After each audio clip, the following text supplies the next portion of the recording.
ভয় আসলে মানুষের মনেই থাকে। মনের ভয় একসময় মাথায় ওঠে।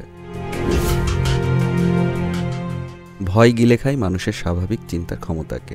এক পর্যায়ে ভয়ের বশবর্তী হয়ে সেই ভয় দ্বারাই পরিচালিত হয় মানুষ। মানুষের মনের ভয়কেই এবার তুলে আনা হয়েছে দ্বিতীয় শতে। এনেছে ওটিটি প্ল্যাটফর্ম চরকি। এর পরিচালনায় আছেন নুহাশ হুমায়ুন।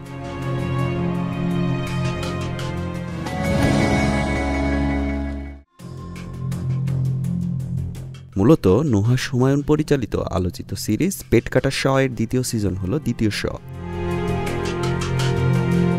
বলতে হয় যে নামকরণটি বেশ আকর্ষণীয়। গল্প লিখেছেন নুহাশ হুমায়ুন ও গুলতেকিন খান। দ্বিতীয় সিজনে 4 সপ্তাহে মুক্তি পাবে 4টি নতুন গল্প।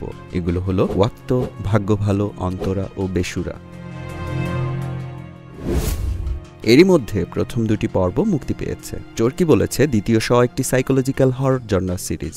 মানুষের মনের ভয়কেই পর্দায় তুলে আনা হয়েছে। এ বিষয়ে পরিচালক নুহাশ হুমায়ুন জানিয়েছেন, পেট কাটা শ ছিল ছোটবেলায় শোনা ভূতের গল্প বা ছড়িয়ে ছিটিয়ে থাকা আশপাশের গল্প নিয়েই তৈরি। কিন্তু দ্বিতীয় শতে সমাজের কোন জিনিসটাকে মানুষ বেশি ভয় পায় সেটা নিয়ে কাজ করার চেষ্টা করা হয়েছে।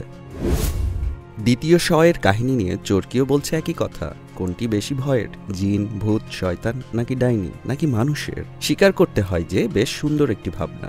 এমন ধরনের ভাবনা নিয়ে এদেশের কন্টেন্ট মেকিং ইন্ডাস্ট্রিতে গত কিছুদিন ধরে বিক্ষিপ্তভাবে হলেও কিছু চর্চা হচ্ছে। প্রচলিত চিন্তা থেকে বের হয়ে আসার এই চেষ্টা সত্যি প্রশংসনীয়। এবার আলোচনা করা যাক দ্বিতীয় শ এর প্রথম 2টি পর্ব নিয়ে। প্রথমটির নাম ওয়াক্ত। 5 জনের পাপের 5 রকম অলৌকিক পরিণতি নিয়ে প্রথম পর্বটি। পর্বের শুরুতেই পাপের সংঘটন দেখানো হয় এবং পরে ধীরে ধীরে উপলব্ধি ও পরিণতি। 5 বন্ধুর গল্পে এক একজনের উপলব্ধি এক এক রকম, তবে পরিণতি একই, শুধু তরিকা ভিন্ন। প্রায় 37 মিনিট দৈর্ঘ্যের প্রথম পর্বের প্রথম 15 মিনিটের পর আসলে বাকিটা পুরোটাই অনুমানযোগ্য। পরিণত দর্শকেরা বুঝেই ফেলবেন সামনে কি হতে যাচ্ছে। কেবল বাস্তবায়ন কিভাবে হবে সেটি নিয়েই কিছুটা কৌতূহল জারি থাকে। এবং সত্যি কথা বলতে সেখানে চমকও খুব একটা নেই, ফলে পর্ব শেষের অপেক্ষা কিছুটা দীর্ঘ বোধ হয়। অভিনয়ের কথা উঠলে আলাদা করে বলতেই হবে অ্যালেন শুভ্র ও আব্দুল্লাহ আল সেন্টুর কথা। অ্যালেন শুভ্র তো পর্বটিকে শেষ পর্যন্ত টেনে নিয়ে গেছেন। তার অভিব্যক্তি ও শরীরী ভাষা ছিল বিশ্বাস জাগানিয়া, বাকিরাও ছিল বেশ। দ্বিতীয় শয়ের দ্বিতীয় পর্বটি সাম্প্রতিক সময়ে মুক্তি পেয়েছে। নাম ভাগ্য ভালো। ভাগ্য নিয়ে জুয়া খেলা এক জ্যোতিষীর গল্প বলা হয়েছে এই পর্বে। গল্প নিয়ে চরকি বলছে, জ্যোতিষদের নিয়ে অধিকাংশ মানুষ একটি প্রশ্ন করে থাকে। প্রশ্নটি হলো, জ্যোতিষী নিজে কেন নিজের ভাগ্য দেখেন না? আর জ্যোতিষীর উত্তর হলো, নিজের ভাগ্য নিজে দেখা যায় না, মানা আছে। নিজের হাত দেখা যায় না, মানা আছে।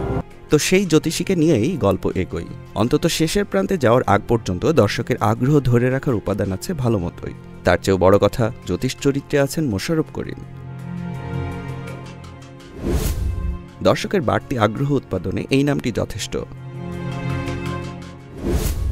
স্বীকার করতে হয় যে 2টি পর্বে বেশ কিছু আগ্রহ জাগানিয়া সংলাপ শোনা গেছে।